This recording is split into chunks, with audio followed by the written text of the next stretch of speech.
බුද්ධත්වය යනු හුදෙක් පුරුෂ පාර්ශවයට පමණක් සීමාවුවක්ද?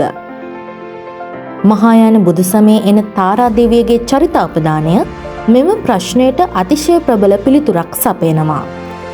අතීතයේ ඥානචන්ද්‍රා කුමරියකව සිටියදී ස්ත්‍රී ආත්මයකින් බුද්ධත්වය ලැබිය නොහැකි බවට සමාජය තුළ පැවති මතය ඈ ඍජුවම අභියෝගයට ලක් කළා.